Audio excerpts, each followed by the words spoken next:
Grandes monstros do conhecimento, sejam bem-vindos ao mais um Rapidola. Espero que vocês estejam gostando das nossas aulas e hoje nós vamos falar sobre análise gráfica do movimento retilíneo e uniforme. Então não te esquece, antes da gente começar, de ir lá te inscrever, aperta nesse botãozinho vermelho aí, te inscreve, ativa o sininho, que qualquer vídeo que eu colocar aqui vocês logo vão ficar por dentro. E aí vocês vão poder devorar livros pela madrugada. Bom, meus amigos, hoje vamos continuar o nosso curso de cinemática e vamos ver agora como funciona a análise gráfica dentro do movimento retilíneo uniforme. Lembra que o movimento retilíneo uniforme era aquele em que a velocidade se mantinha constante com o passar do tempo. Esse movimento, a velocidade instantânea era igual à velocidade média, ou seja, ela não ia mudar, logo eu poderia falar que ela era constante. E aí vimos duas equações dentro desse movimento retilíneo uniforme, que foi a equação da posição em função do tempo, nosso S é igual a S0 mais ou menos VT, que podemos chamar de sorvete aí, né, para ficar mais fácil da gente lembrar, e também a equação da velocidade, que a velocidade é ΔS sobre ΔT. As duas são a mesma coisa praticamente. Para eu sair desta e chegar nessa é só tomar o tempo como sendo igual a zero. Não está lembrando? Então assiste aqui esse vídeo que está aqui no link e bons estudos. Bom, galera, então vamos começar a ver como é o nosso gráfico da posição em função do tempo. Para me ajudar a montar esse gráfico da posição em função do tempo, eu vou ter a minha equação. Então eu preciso ter como base a minha equação para que eu consiga montar esse meu gráfico. Percebe que essa equaçãozinha que apareceu aqui, o nosso sorvete, é muito parecida com essa equação aqui de baixo, que é a equação do primeiro grau lá na matemática. Ou seja, significa dizer então que a nossa equação da posição em função do tempo, ela nada mais é do que uma função do primeiro grau. Não te esquece da dependência. Se a dependência da posição era em função do tempo e percebe que esse tempo está elevado ao grau 1, significa dizer então que nós vamos ter uma função do primeiro grau e os gráficos que nós vamos ter também são gráficos de função do primeiro grau. Então é de se esperar que os nossos gráficos eles sejam uma linha reta. Então peguei um gráfico da posição em função do tempo, como é uma função do primeiro grau, eu vou ter uma linha. Mas Newton, essas minhas linhas vão ser crescendo, decrescendo? Elas vão começar do zero, de um valor positivo, de um valor negativo? Como é que isso daí vai acontecer? Bom, bebês, aí ele vai ter que te dar a função para te poder ver como tu vai montar esse teu gráfico. Bom, então vamos ver parte por parte. Então eu coloquei aqui para a gente comparar as duas equações. Tanto a função da posição em função do tempo, quanto a função do primeiro grau lá da matemática. Então nós temos que comparar essas duas e ver onde nós vamos usar isso no nosso gráfico. Bom, então vamos lá. Lembra, senhores, que esse Bzinho que aparece lá na matemática, a nossa função do primeiro grau, ele é chamado de termo independente. É ele que vai me dizer de onde o meu gráfico vai partir. Assim como, ó, se eu olhar para a minha equação de cima, quem está sozinho é o S0. Então, dependendo da posição inicial do corpo, nós vamos partir o nosso gráfico deste ponto. Por exemplo, olha, o nosso corpo ele partiu da posição 20, positivo. Então, quer dizer que ele vai partir de uma posição aqui, ó, acima de um valor positivo. Ah, o nosso corpo parte da origem das posições. Lembra que a origem das posições significa dizer que o corpo, a posição que ele está é a zero. Então, se o corpo parte da posição inicial, da origem das posições, significa dizer que o nosso gráfico vai partir daqui, onde as linhas se cruzam, da origem, do zero. Por isso eu falar o seguinte, olha, o nosso corpo ele está partindo da posição menos 15. Ah, então como a posição inicial dele é negativa, ele vai partir aqui de baixo, ó, de valores negativos. Então quer dizer que o nosso gráfico ele pode começar de valores positivos, pode começar de valores negativos, mas ele também pode começar do zero, dependendo da posição em que ele vai partir, tudo bem? Então quer dizer que eu posso começar o meu gráfico de qualquer ponto no nosso eixo Y, que agora é o nosso eixo das posições. Agora, para eu saber se a minha reta ela vai ser crescente ou se a minha reta ela vai ser decrescente, eu tenho que olhar para o nosso azinho, o nosso coeficiente angular. Quem está representando o A para a gente aqui, ó, é a velocidade.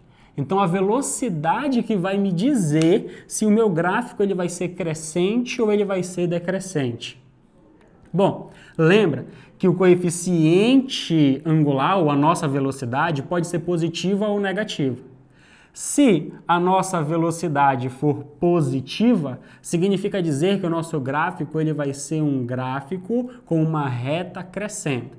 Então vamos colocar aqui pra gente, ó, vou começar da origem e esse nosso gráfico ele vai subir. Se a reta é crescente, significa dizer que a velocidade é maior que zero, velocidade positiva, e o movimento é dito movimento progressivo, tudo bem?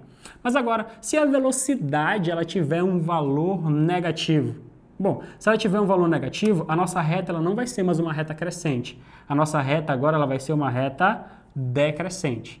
Então, olhei para uma reta decrescente, significa dizer que a velocidade é menor que zero, o nosso movimento ele é um movimento retrógrado. Então, se eu quero analisar um gráfico de posição em função do tempo, eu preciso olhar para a minha equação para eu poder definir como vai ser. De onde o móvel vai partir, da sua posição inicial, é de lá que você vai começar o seu gráfico. Pode começar em qualquer ponto do eixo Y. Aí tu vai ter que ver se a tua reta vai crescer ou decrescer. Bom, com isso tu vai ter que olhar a velocidade. For positivo, crescendo, for negativo, decrescendo. Só que no movimento retilíneo uniforme tu não tem só o gráfico de posição em função do tempo. Porque no movimento retilíneo uniforme, basicamente nós analisamos 3 grandezas físicas, que é a velocidade, o espaço e o tempo. O que eu fiz nesse primeiro momento foi ver como vai funcionar o espaço em função do tempo. Por isso que eu coloquei o espaço em independência do tempo. Eu posso escrever assim, ó, S em função de T. Um gráfico da posição em função do tempo, e eu percebi que a minha posição ela vai crescendo de forma constante. Agora, eu tenho que analisar como vai funcionar a velocidade em função do tempo. Já vi espaço em função do tempo, então agora velocidade em função do tempo. Como é que vai ser a nossa análise gráfica? Bom, para isso eu vou ter que correr lá para a fórmula ou para a equaçãozinha da velocidade. Lembra que a velocidade ela é dita por taxa de variação de espaço por taxa de variação no tempo. Então, quando eu olho para a minha velocidade no movimento uniforme, eu tenho taxas de variações de espaço e tempo, porém, essas taxas de variação vão dar valores constantes. Então, significa dizer agora que o nosso gráfico de velocidade em função do tempo, eles vão ser gráficos constantes, porque a minha velocidade ela é uma velocidade constante. Então, o meu gráfico ele vai ter essa carazinha bem aqui, ó. Ele vai ser uma reta paralela ao eixo do tempo, que vai me dizer que o tempo vai passando, mas a minha velocidade continua com o mesmo valor, porque ela é representada por taxas de variações, e essas taxas de variações são constantes. Beleza? Agora, cuidadinho, bebês. Percebe que a minha velocidade ela pode ser positiva ou negativa, então o nosso gráfico vai mudar um pouquinho. Por exemplo, se a minha velocidade for positiva, que é o que está acontecendo nesse primeiro gráfico bem aqui, percebe que a minha linha ela está em um valor positivo, ó, V maior que zero. Então, a minha linha paralela ao eixo do tempo vai ficar acima, vai ficar em uma posição positiva. E aí eu vou te dizer quanto vale e tu vai colocar para mim essa reta bem aí. Porém, a velocidade pode ser negativa. Se a velocidade é negativa, agora o nosso gráfico vai ser uma reta paralela ao eixo do tempo, mas ela vai ser embaixo, ó, vai dotar valores negativos. Então, esse seria o gráfico para uma velocidade positiva e esse vai ser o gráfico para uma velocidade negativa, para uma velocidade menor que zero. Mas olha lá, ainda tem algo de interessante para ti, ainda tem algo a mais. Porque, bebês, eu criei o meu gráfico da velocidade em função do tempo. Todo gráfico de velocidade em função do tempo, ele vai possuir uma área embaixo. Então, por exemplo, eu venho aqui, ó, delimito a minha área. Olha, essa é a área debaixo do gráfico para essa minha situação? Pode limitar aqui também. Olha, essa aqui é a área de baixo do gráfico para essa minha situação. Sabe o que é interessante?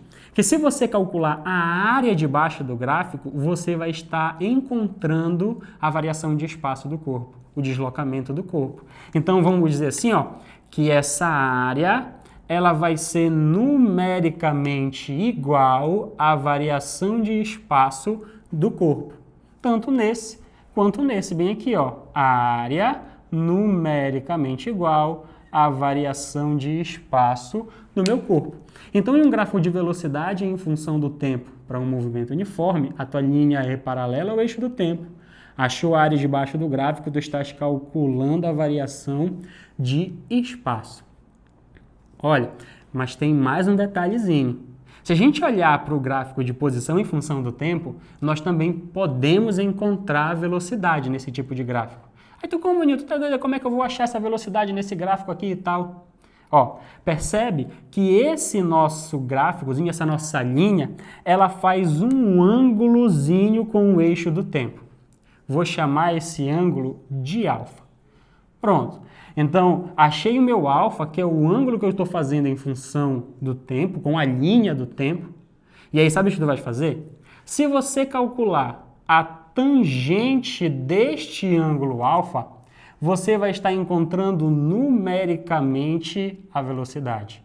Então, calculei a tangente daquele meu ângulo. Então, você está encontrando a velocidade nessa minha situação. Beleza, galera? Então, olha, vimos aqui gráficos de movimento uniforme. Analisamos como funciona o espaço em função do tempo, graficamente, e analisamos como funciona a velocidade em função do tempo, graficamente. Te espero na próxima aula para que a gente possa discutir sobre questões de encontro, como é que a gente vai proceder nesse tipo de situação. Então, te espero lá na próxima, viu? Abraço, tchau, tchau!